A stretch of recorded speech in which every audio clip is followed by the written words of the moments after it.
It is almost midnight. A man on a motorcycle rides through a dark canyon in Southern California.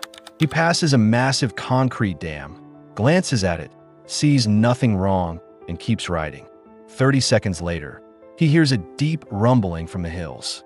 He stops, lights a cigarette, decides it is probably just a landslide common to the area, and rides on. 3 minutes after that, 12 billion gallons of water vanish into the night, and before sunrise, more than 400 people are dead.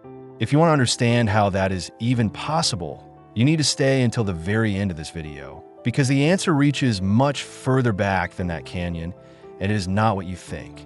If you are new here, subscribe now and follow this story all the way through, because every single part of it matters.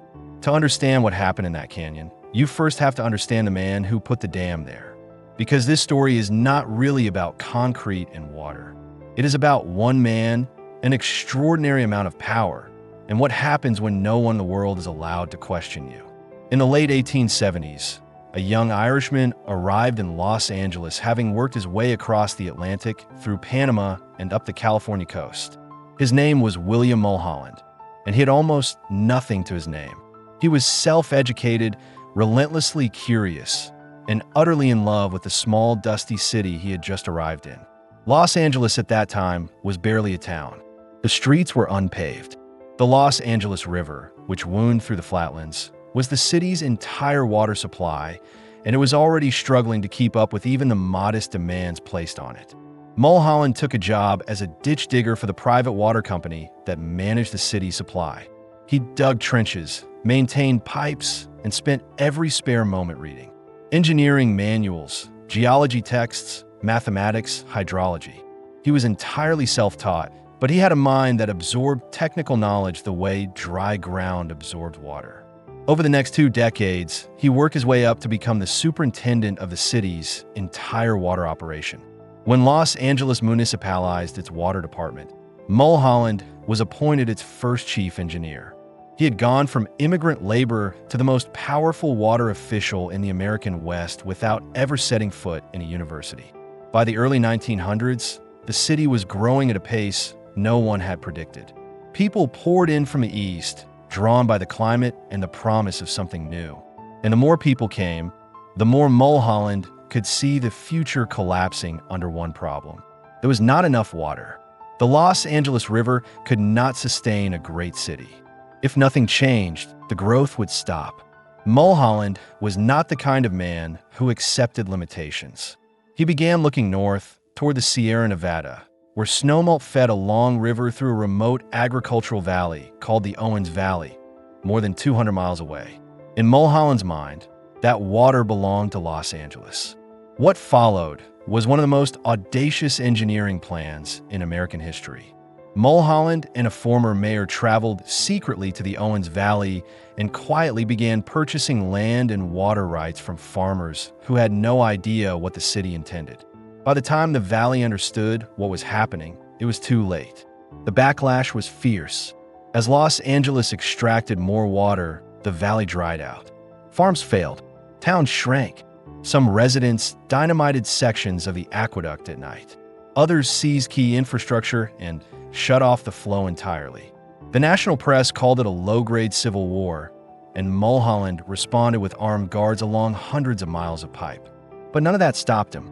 In the fall of 1913, the Los Angeles Aqueduct opened. It was 233 miles long, crossed mountains, tunneled through rock, and moved water entirely by gravity across the desert without a single pump.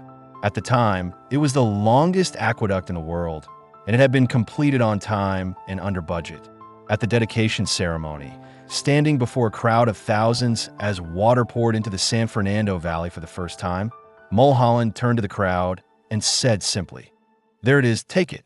The city exploded. Water meant growth, and growth meant everything. Within a decade, the population of Los Angeles had surpassed 1 million people.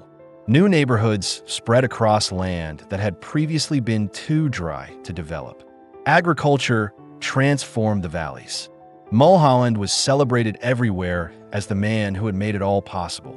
A major boulevard through the hills was named after him. He was consulted on water projects across the country. He was, in the eyes of the city and much of the nation, a genius. A self-made genius with no formal training, no peer review, and no one in his professional life who had ever successfully told him he was wrong. That last part matters more than anything else in this story. By the early 1920s, Mulholland could see the next problem coming. Los Angeles had water, but no reliable way to store it. The aqueduct delivered a steady flow from the north, but delivery and storage are two different things. If a dry year came, or if an earthquake damaged the aqueduct, the city had no buffer. Mulholland decided to build a series of storage reservoirs in the hills above the city, concrete dams that would hold enormous quantities of water regardless of what happened to the aqueduct. He scouted several canyon sites north and west of Los Angeles, and one caught his attention. San Francisco Canyon was a narrow, steep-walled gorge in the Sierra Pelona Mountains, about 40 miles northwest of downtown. It was remote, rugged, and the canyon walls were high enough that a concrete dam across its floor could hold an enormous volume of water. Mulholland chose this as the location of his largest reservoir. No independent geological survey was commissioned. No outside engineers were brought in. Mulholland looked at the site, made his assessment, and construction began. What he did not see, or did not look closely enough to find, was that the canyon was geologically one of the worst possible sites for a dam of this size. The canyon sat at the boundary of two entirely different rock formations. On the western side, the wall was composed of a red sedimentary rock called sespi conglomerate. It looks solid from a distance, but when it comes into contact with water, it absorbs moisture and begins to soften, crumble, and break apart. On the eastern side, the rock appeared harder and more stable. But buried beneath the surface of that eastern wall, invisible to any inspection from above ground, was something far more dangerous, an ancient landslide. Centuries earlier, a massive section of that hillside had slipped and come to rest in its current position. It looked like solid canyon wall. It was not. It was compressed, fractured material sitting on a slipped surface, and the weight of billions of gallons pressing against it would eventually bring it back to life. Neither fact was discovered before construction began. The dam went up between 1924 and 1926.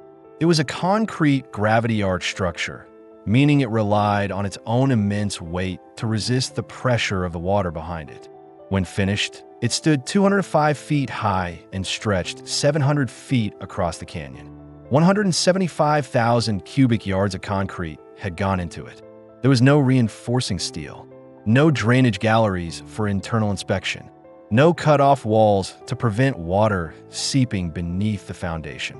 The base was built 20 feet thinner than the drawing specified, reducing its stability significantly. None of this was caught because the only oversight was internal. Mulholland's own department built it, inspected it, and signed off on it.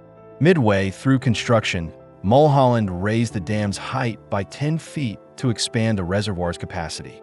Raising a gravity dam changes the forces acting on its foundation, and those calculations need to be redone from scratch. They either were not or were done incorrectly. When modern engineers later calculated the actual safety factor using the real dimensions and the canyon's true geology, the number they arrived at was less than 1. A safety factor below 1 does not mean a structure is risky. It means it is already beyond its limits. The reservoir began filling in the summer of 1926. For almost 2 years, the water rose steadily. Almost immediately, workers and local residents began noticing things that were not right. The road along the eastern shore was sagging, suggesting the ground beneath it was shifting. Seepage was appearing at the base of the dam. These were reported, noted, and in every case dismissed as normal for a structure of this type. Mulholland had built smaller dams before. He had seen seepage at those. In his experience, seepage was unremarkable. What he had not fully accounted for was the difference between the geology beneath those earlier dams and the geology beneath this one. His experience was real, but it was experience applied to the wrong situation. In early March of 1928, the winter rains came heavy and steady. The reservoir behind the St. Francis Dam filled to capacity for the first time in its history. The water reached to within 3 inches of the spillway crest.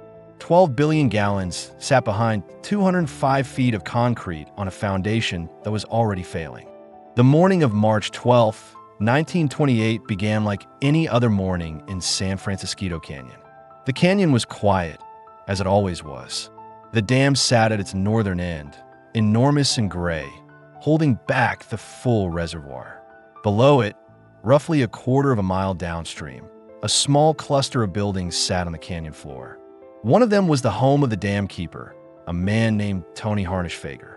He lived there with his young son, Coder, who was 6 years old, and his girlfriend. It was his job to inspect the dam daily, to monitor the seepage measurements, and to report anything unusual to the Bureau of Waterworks in Los Angeles. That morning, Harnischfeger walked his usual route along the base of the dam and found something that stopped him. On the western side, near the base of the structure where it met the canyon wall, there was a new leak. Not a trickle of clear water, which could be explained in several ways, but a flow of muddy, discolored water, brown and turbid. Dirty water coming out of a dam is a specific and serious warning sign. It means the water is not just seeping through a crack. It means it is carrying material with it, pulling particles out of whatever it is passing through. It means the foundation is being eroded from the inside. Harnischfeger knew enough to understand this was not normal. He contacted the Bureau and reported what he had found. Mulholland was notified.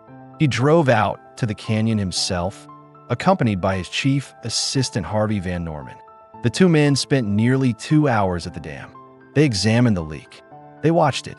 They measured its flow. Mulholland identified a nearby road construction project that had recently cut into the hillside and concluded that the discolored water was runoff from that excavation, not material being eroded from the dam's foundation. He declared the structure safe. He noted, before leaving, that some corrective measures might eventually be needed, though nothing urgent. There was no order to lower the reservoir, no order to halt operations, no suggestion that outside engineers be brought in. Mulholland and Van Norman drove back to Los Angeles, and the dam sat full and silent as the day moved toward evening. What is important to understand about those 2 hours is not simply that Mulholland made the wrong call. It is that the entire system had been built around the assumption that he could not. There was no protocol requiring a second opinion. There was no regulation mandating that a dam showing signs of foundation erosion be taken offline. There was no independent inspector with authority to override his judgment. One man inspected the structure, reached a conclusion, and that conclusion was final. The afternoon passed. The canyon settled into the deep rural quiet that makes hours feel longer than they are. A few vehicles moved along the road beside the reservoir as evening gave way to night. At around 10, a worker from a nearby power facility passed the dam and noted nothing unusual. An hour later, another man passed. Still nothing. At 10 minutes before midnight, a carpenter named Ace Hopewell rode his motorcycle past the dam on his way home. Everything looked exactly as it always did. About 1.5 miles further down the road, he heard something above the noise of his engine. A deep, low rumbling. He pulled over, cut his engine, and listened. He got off the motorcycle and stood in the dark, smoking a cigarette. The sound faded. He decided it was probably a rock slide, common in this part of the canyon. He got back on and rode home. 3 minutes before midnight, the western abutment of the St. Francis Dam, the entire section where the concrete met the Sespe conglomerate on the canyon's western wall, gave way. The soft red rock, saturated by nearly 2 years of water pressing against it, had finally come apart.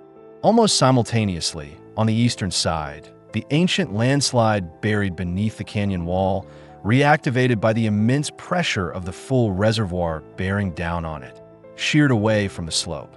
The dam lost its support on both sides at essentially the same moment. It did not topple slowly. It did not crack and then break apart over minutes. The structure simply ceased to hold. The center section remained standing alone in the canyon, still vertical, still intact, while everything around it collapsed or was swept away in the first seconds. In the days that followed, a newspaper reporter would look at that lone standing section of concrete rising from the canyon floor and call it the tombstone. The name stayed. The wave that came out of San Francisco Canyon was not something that can be described with numbers alone, though the numbers are staggering. 140 feet high at its peak, traveling at 18 miles per hour through the narrow canyon, carrying 12 billion gallons of water, plus the concrete blocks of the dam itself, some of them weighing 10,000 tons, moving like debris in a storm drain. But the numbers only communicate scale. What actually happened downstream that night was something else entirely, something that unfolded in the dark across 54 miles of sleeping communities, farms, and river camps, and that most of its victims never heard coming until it was already on top of them. Tony Harnischfager's cottage was the first structure in the wave's path. He and his 6-year-old son Coder were almost certainly still asleep. The body of the woman living with them was found days later, pinned between 2 massive slabs of concrete. Tony and Coder were never found. Their bodies traveled somewhere in those 12 billion gallons and never came back. In the entire history of the disaster, they remain among its most quietly devastating losses. A father and a small child whose last night on Earth was spent in a home that sat a quarter mile below something that had already decided to kill them. A mile and a half further down the canyon sat the workers' settlement at Powerhouse Number 2, where 65 employees of the Los Angeles Bureau of Waterworks lived with their families. These were the people who maintained the hydroelectric infrastructure that sat below the dam. They were ordinary working families in small company-built homes. Most were asleep. The wave reached them within minutes. 65 people died. The settlement was erased. Further down the canyon, at a place called Kemp Station, a Southern California Edison construction crew had set up a camp of canvas tents where 140 workers slept after a long day of labor. Most were migrant workers, men who moved from project to project across the West, invisible to the broader society around them. The wave hit the camp, and the result was almost random in its cruelty. Workers whose tent flaps happened to be closed survived as the canvas held just enough air to keep the tents floating at the surface. Workers whose flaps were open drowned. 84 men died at Kemp Station. The difference between life and death was a piece of canvas. The town of Castaic, the first settled community in the wave's path, was described by one witness the following morning as having been swept clean as a pool table. There was nothing left to indicate that a community had existed there. The wave had passed through it so completely that the land looked as though it had never been occupied. By the time the water reached the broader Santa Clara River Valley, it had spread to a width of 2 miles. It was no longer a wave in the conventional sense. It was a moving landscape of water, mud, concrete, timber, uprooted trees, cars, livestock, and the wreckage of everything it had absorbed on its way down. The towns of Piru, Fillmore, and Santa Paula experienced partial destruction. Bridges were twisted off their foundations. Railroad tracks were curled like wire. Orchards that had taken decades to grow were buried under feet of gray silt. More than 1,000 homes were damaged or destroyed across the valley. But the geography of destruction was not random. Along the lower stretches of the Santa Clara River, most of the farm work was done by Mexican and Japanese laborers who lived in camps and small settlements along the river's edge. These communities were among the hardest hit, and they were almost completely ignored by the official response. Names were not recorded. Deaths were not counted. Families who lost everything received little or none of the compensation that was extended to white residents in the same valley. The relief organizations, the media, and the government apparatus that assembled in the days after the disaster largely treated these communities as if they did not exist. The exact number of people who died in those camps is unknown and will remain unknown. The official death toll of 431 almost certainly understates the true number significantly. One man did more that night to save lives than anyone else. A police sergeant named Thornton Edwards got word of the collapse almost immediately and drove his car south through the valley ahead of the flood, stopping at every home and farm he could reach, pounding on doors and shouting warnings into the darkness. He found a group of residents gathered on a bridge to watch the flood pass beneath them and chase them off with minutes to spare. Because of Edwards and a handful of others who spread the word in those early hours, thousands of people made it to high ground in time. The water reached the Pacific Ocean at Ventura Beach shortly after 5 in the morning. The disaster had traveled 54 miles in under 6 hours. Bodies washed ashore in the days that followed as far south as San Diego. Some were found on the beaches of Catalina Island, 26 miles offshore. For weeks and then months, workers moved through the silt-covered valley, pulling the dead out of debris piles and excavating them from the mud, a slow, grim process that stretched through most of the year. The recovery cost more time than the flood had taken to cause it. 9 days after the collapse, a Los Angeles County coroner's inquest opened. It was led by the district attorney, a man named Asa Keys, and it would last 2 weeks. Nearly every government agency with any possible connection to the disaster launched its own parallel investigation. At various points, 8 separate inquiries were running simultaneously, each trying to answer the same essential question. In the immediate aftermath, several theories circulated. The most dramatic was sabotage. The Owens Valley water wars were still very much alive in public memory, and there were people in that valley who had spent years trying to damage Los Angeles water infrastructure. The theory was investigated formally. No physical evidence supported it, and it was dropped.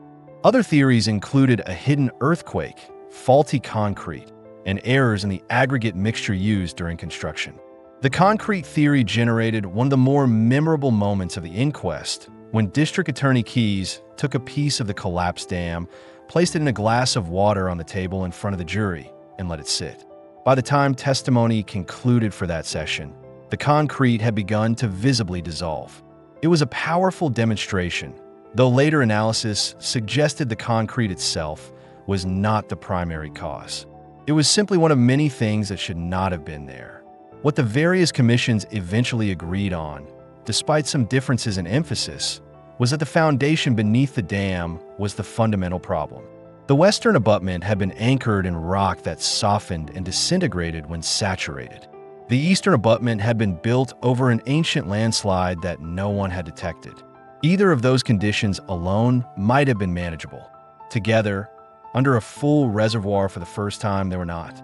Modern geological analysis confirmed what the 1928 investigators suspected but could not fully prove. An enormous ancient landslide running deep beneath the eastern canyon wall had been reactivated by the weight and pressure of the reservoir. The slip surface beneath it, lubricated by seeping water, gave way. Simultaneously, the Sespe conglomerate on the western side did what it always does when wet. It fell apart. The dam had lost its support on both sides at the same moment, which is why it collapsed so completely and so fast.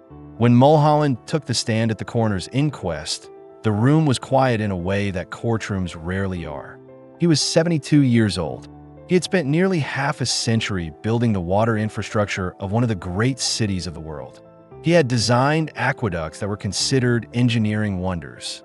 He had been celebrated, honored, and trusted with more public responsibility than almost any individual in California's history. And now he sat in front of a jury and answered questions about the deaths of hundreds of people, ordinary working people and their families, who had trusted without knowing it that the structure above their valley would hold through the night. He did not deflect. He did not blame the geology, the weather, or his staff. He said, "Whether it is good or bad, do not blame anyone else. You just fasten it on me. If there was an error in human judgment, I was the human." He said, "On occasions like this, I envy the dead." The inquest jury did not recommend criminal prosecution. Mulholland was cleared of criminal liability. But the verdict contained language that permanently changed how infrastructure in America would be built and overseen. It stated that the construction and operation of a great dam should never be left to the sole judgment of one man, no matter how eminent, without independent expert review. That sentence, written in 1928, is the foundation of nearly every dam safety regulation that exists in the United States today. Mulholland resigned the following year. He moved into retirement and, by most accounts, into a private grief that never lifted. He had said he envied the dead, and by all evidence he meant it. He never spoke publicly about the disaster again. He died 7 years later, in 1935, at the age of 79. The city that bore his name on one of its most famous roads, never built another major dam under his supervision. The aftermath also exposed something the official proceedings did not fully address. The compensation and relief that followed were deeply unequal. White farming families in the Santa Clara Valley received financial settlements and public support. The Mexican and Japanese farm worker communities that had suffered catastrophic losses along the river were largely excluded. Many families received nothing. The segregation that structured daily life in Southern California in 1928 structured the disaster response as well, and the people who had the least protection before the flood had the least recourse after it.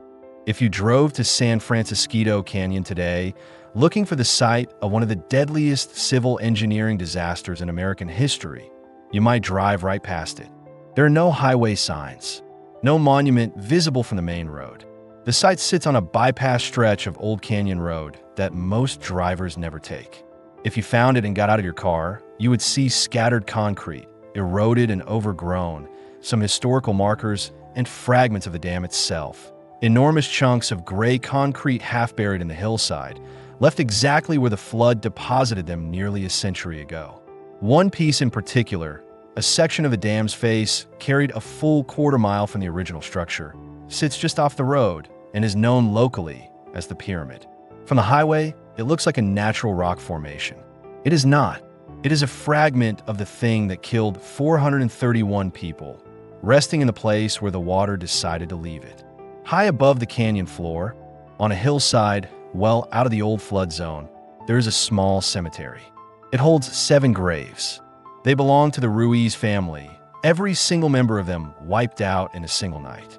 An entire family line, present one evening and entirely gone by morning. The 7 headstones sit in a row on that hillside, and the canyon stretches out below them, quiet now, overgrown, almost pastoral. It is impossible to stand there and fully understand what that ground once witnessed, or what it cost the people who were taken from it. For decades after the disaster, it was largely forgotten. It was not taught in most schools. The survivors carried the memory in private, and when historians came looking for them, they found people who still woke at night from dreams of dark water. A woman named Genevieve Luna, interviewed in her later years, remembered her father pulling her and her siblings out of bed and running for the hillside. She remembered running as fast as she had ever run.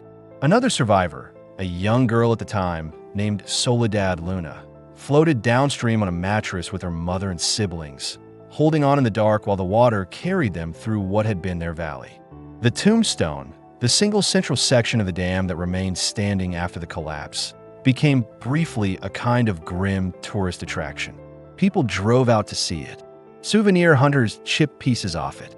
It stood in the canyon for about a year before the city ordered it dynamited in the summer of 1929. After that, the main physical evidence of structure itself was the outline of the canyon walls, the stain lines left by the reservoir, and those scattered concrete fragments.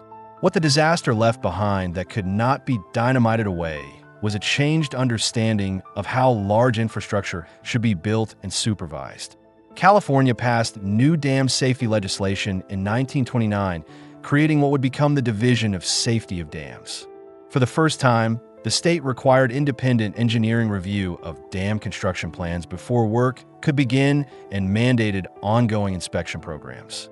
It was a direct and explicit response to the St. Francis Dam and to the single most important failure this disaster exposed, which was not a failure of concrete or geology, but a failure of oversight.